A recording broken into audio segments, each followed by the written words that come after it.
కూడబెడుతున్నాడు. ఈ విధంగా నీకు ఇలా చెప్తే నువ్వు చేస్తావని ఇలా చేశాను నాయన అని చెప్పేసానంటే, నీ వల్లే నాకు మంచి పరిష్కారం దొరికింది బామ్మ. నీకు ఇష్టమైతే నిన్ను నాకు తల్లి లేదు, తల్లిలాగా నిన్ను బాగా చూసుకుంటాను, నువ్వు మా ఇంటికి వచ్చేసి అని చెప్పేసి బామ్మని వాళ్ళ ఇంటికి తీసుకెళ్ళి భార్యకి అన్నీ చెప్తాడనమాట.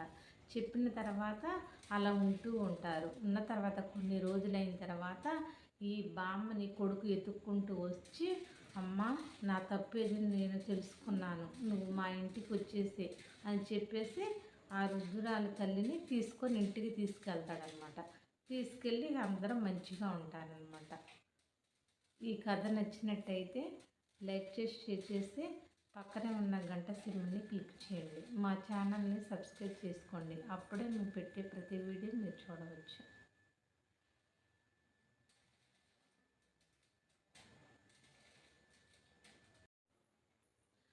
హాయ్ ఫ్రెండ్స్, మీకు మంచి కథ చెప్తానమాట. ఆ కథ పేరు చెట్టు కింద బ్రతుకులు అనే కథని మీకు వివరిస్తానమాట.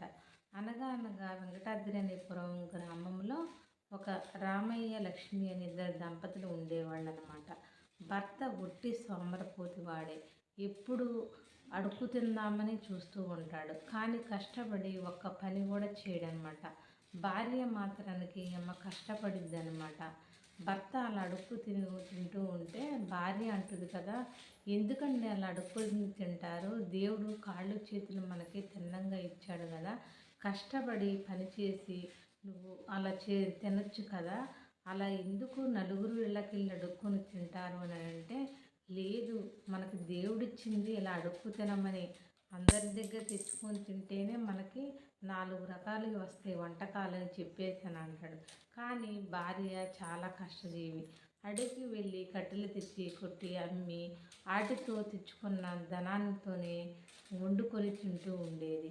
అయితే ఒకరోజు ఏం జరిగిందంటే, యథావిధిగా భార్య కట్టెలు కొట్టుకోవడానికి అడవికి వెళ్ళింది. భర్త ఏం చేస్తాడంటే, ఆహా ఇప్పుడు పండగ వచ్చింది, అందరూ పండగకి అన్ని రకాలు వండుకుంటారు, పిండి వంటలు, వెళ్ళి అడుక్కోవాలి, అలా అడుక్కుంటే చాలా రకాలు పెడతారని చెప్పేసి, అమ్మ కాస్త ఉంటే పెట్టండి అని వెళ్తాడనమాట. ఇంకొక సాటికి వెళ్ళి అడిగితే, ఆ ఊరి పెద్ద మనిషి సుబ్బన్న అని అతను వచ్చి అంటాడు కదా, ఏమయ్యా కాళ్ళు చేతులు తిన్నంగా ఉన్నాయి కదా, అడుక్కోవటానికి సిగ్గుగా లేదా నీకు, శుభ్రంగా కష్టపడి సంపాదించుకొని తినొచ్చు కదా అని చెప్పేసి అతన్ని మందలిస్తాడనమాట. కానీ ఈ సోమరపోతుడికి అవన్నీ అర్థం కావు. అయినా సరే అని చెప్పేసి వేరే ఇంటికి వెళ్ళి, అమ్మ ఆకలేస్తుంది, 2 రోజులైంది తినక, కొంచెం పెట్టు అని అడుగుతాడు. అక్కడికి వెళ్తే, నాయన 2 రోజులైందా నువ్వు తినక, మేము పండక్కి పిల్లలు వచ్చారు, అన్ని రకాల వంటలు చేశాను, ఇవిగో నాయన తీసుకు. అయితే అలా అన్ని రకాల వంటలు పెట్టిన తర్వాత అవి తీసుకొని ఒక చెట్టు కింద కూర్చొని, అక్కడ ఒక పెద్ద చెట్టు ఉంటే ఆడ కూర్చొని తిందామని కూర్చొని ఉంటాడనమాట. ఈలోగా భార్య కట్టెలు కొట్టుకొని బయటికి వచ్చి చెట్టు కింద కూర్చొని కాస్త చల్లటి గాలికి సేద తీద్దామని వచ్చి కూర్చుంటుంది అన్నమాట.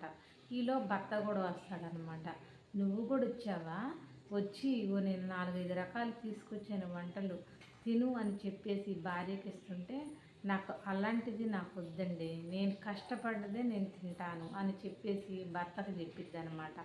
అయితే ఇక భర్తని అక్కడ వదిలేసేసి, ఏమయ్యా నేను ఈ అమ్ముకోవటానికి కట్టెలు అమ్ముకోవడానికి పక్క గ్రామానికి వెళ్తున్నా అని చెప్పేసానని వెళ్ళిద్ది అనమాట. వెళితే అక్కడ ఇతన్ని మందలిచ్చిన అతని దగ్గరికి వెళ్ళిద్ది అనమాట.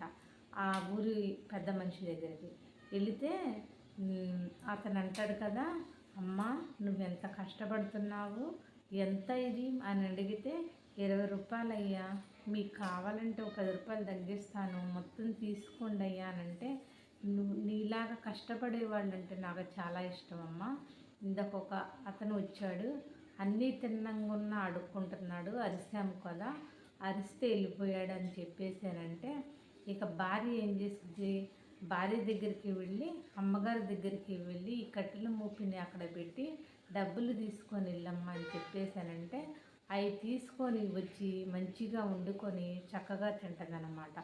ఎందుకంటే కష్టపడ్డాడు కదా, కష్టపడి తెచ్చుకుంది కదా. ఇతను ఏం చేస్తాడు, ఆ చెట్టు కింద కూర్చొని భార్య ఎంత మందలిచ్చినా కూడా అన్నీ వదిలేసేసి ఆడ కూర్చొని తింటూ ఉంటే అవన్నీ కింద అన్నం మెతుకులన్నీ కింద పడతాయి అన్నమాట. అవి పడ్డప్పుడు చీమలు ఏం చేస్తాయంటే లైన్గా దారి కట్టి ఇతని పడేసిన అన్నం మెతుకుల్ని తీసుకెళ్ళి ఆ పుట్టలో దాచుకుంటూ ఉంటాయన్నమాట. ఆ చీమలు ఇతను తినే అన్నం కింద పడితే తీసుకుని వెళ్తూ ఉంటే ఇతనికి కోపం వచ్చేసింది అనమాట. నేను తెచ్చుకున్న దాన్ని ఇక్కడ పడేస్తే తింటూ ఉన్నాయి అని చంపైపోతాడనమాట. అయ్యో ఎందుకు పాపం, ఇవి ఆహారాన్ని చూసావా తీసుకెళ్ళి రేపటి కోసం కూడా దాచుకుంటున్నాయి ఇవి, నేను ఉన్నా ఎందుకు, అనవసరంగా సోమరపోతుల్లాగా తిరిగి అడుక్కొని తింటున్నా, దేవుడు నాకు అన్ని తిన్నగానే ఇచ్చాడు కదా, నా భార్య ఎంత చెప్పినా నేను వినలేదు అని చెప్పేసి ఇంటికి వచ్చి భార్యతో ఇదంతా చెప్తాడనమాట. రేపటి కోసమే చీమలే దాచుకుంటానే నేను ఎంత అని చెప్పేసి, నేను కూడా నీతో పాటే రేపటి నుంచి అడవికి వచ్చి కట్టెలు కొట్టి ఇద్దరం కష్టపడి అమ్ముకొని జీవిద్దాము అని చెప్పేసి భార్యకి మంచిగా చెప్తాడనమాట. భార్య అనుకుంటుంది కదా, ఎంతమంది చెప్పినా ఆయన మారలేదు, ఈ చీమల ద్వారా ఆయన మనసు మారింది, నాకు చాలా సంతోషంగా ఉందయ్యా, సరే రేపు నుంచి యథావిధిగా మన ఇద్దరం వెళ్దాము, తెచ్చి అలా పని చేసుకుంటూ ఉందాము అని చెప్పేసి భార్య చాలా సంతోషపడింది అనమాట. చూసారుగా ఫ్రెండ్స్, కష్టపడి బ్రతకాలి, అప్పనంగా వస్తుందని తినకూడదు అని చెప్పేసి అనుకుంటాడనమాట. ఈ వీడియో నచ్చినట్టయితే లైక్ చేసేసి పక్కనే ఉన్న గంట సింబల్ని క్లిక్ చేయండి. మా ఛానల్ని సబ్స్క్రైబ్ చేసుకోండి, అప్పుడే మేము పెట్టే ప్రతి వీడియో మీరు చూడవచ్చు.